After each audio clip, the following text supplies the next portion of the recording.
किसी ने बड़े कमाल की बात कही है कि इंसान सुनता है मन भर, सुनने के बाद प्रवचन देता है टन भर और खुद ग्रहण करता है कण भर। नमस्ते दोस्तों, मैं हूं आरजे कार्तिक। एक गरीब आदमी एक बार घूमता घामता एक राज्य की राजधानी में पहुंच गया। जिस दिन वो वहां पहुंचा उस दिन वहां समारोह हो रहा था, उत्सव चल रहा था। उसने पूछा लोगों से कि भाई यहाँ क्या चल रहा है, तो एक ने बताया कि यहाँ पर हस्ती पटबंधन समारोह चल रहा है। इसने पूछा भाई क्या होता है इसमें, तो इसे बताया गया कि यहाँ पर क्या होगा, अभी थोड़ी देर में शाही हाथी आएगा और इस रास्ते से गुजरेगा। उसकी सूंड में एक माला होगी, उसने वो माला जिस व्यक्ति को पहना दी उसे इस राज्य का राजा अगले 5 साल के लिए बना दिया जाएगा। जहां इस व्यक्ति ने बात सुनी, गरीब आदमी ने, उसने कहा अपन भी खड़े हो जाते हैं लाइन में, क्या पता अपनी किस्मत चमक जाए और शायद आज मेरा दिन है कि मैं घूमते घामते यहां पहुंच गया हूं। ये भी खड़ा हो गया लाइन में।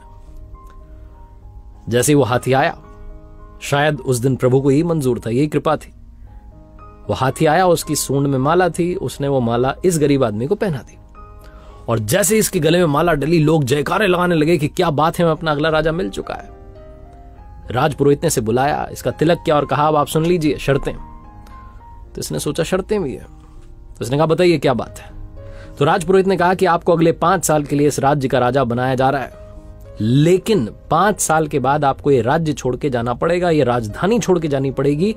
जंगल में एक नदी है जिसमें बड़े बड़े मगरमच्छ घड़ियाल हैं, वो उनसे मुकाबला करना होगा, अपनी ताकत दिखानी होगी। अगर आपने ताकत दिखा दी तो आप वो नदी पार करके जंगल में उस तरफ एक गांव है प्यारा सा सुंदर सा, वहां जाके अपना जीवन बिता सकते हैं। कुछ लोगों ने ऐसा किया है, कुछ लोग अपना जीवन गंवा चुके हैं।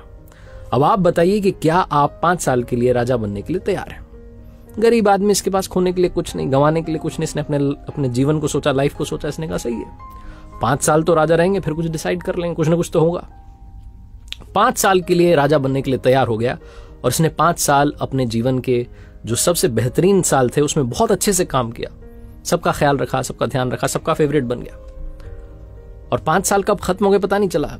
विदाई का दिन आ गया, लोगों की आंखें भर आई, कितना अच्छा राजा हमें छोड़ के जा रहा है। लोग रोने लगे कि इस बेचारे को अब यातना सहनी पड़ेगी। वो नदी जो है उसमें मगरमच्छ घड़ियाल सब मिलेंगे, क्या पता मर ना जाए। ढोल नगाड़ों के साथ में विदाई हुई, जंगल में पहुंचे। उस नदी के इस किनारे पर इसकी विदाई के लिए लोग तैयार थे, लेकिन जैसे ही इसने प्रणाम किया सबको कि धन्यवाद, बहुत अच्छा रहा, चलने लगा, तो लोग चौंक गए। ये खुशी खुशी नदी पार कर रहा था क्योंकि इसने उन 5 सालों में उस नदी पर लकड़ी का पुल तैयार करवा दिया था। लोग वापस प्रसन्न हो गए कि चलो सुरक्षित रहेंगे राजा साहब, अब वहां रहेंगे लेकिन अच्छे से रहेंगे। कहानी राजा की और नदी की नहीं है, कहानी आपकी हमारी है। हमें भी एक लिमिटेड पीरियड मिला है जिसमें हम इस मनुष्य रूप में आए हैं, लेकिन अब हम पर डिपेंड करता है कि क्या हम जब यहां से जा रहे होंगे तो क्या हम इस भवसागर को पार करने के लिए वो पुल तैयार करते हैं, अच्छे कामों से, दुआओं से, प्रार्थनाओं से, मेडिटेशन से, कि जब हम ये दुनिया छोड़कर जा रहे हों तो हमें यातनाएं ना सहनी पड़े, हमें ऐसी जगह ना जाना पड़े जिसे नरक कहते हैं। हम कुछ अच्छा करें और भवसागर पार करके पहुंच जाएं वहां जो दूसरा लोक है। ये छोटी सी कहानी बस यही सिखाती है कि अच्छे कर्म करते चलिए, दुआएं कमाते चलिए, बाकी सब वो देख लेगा।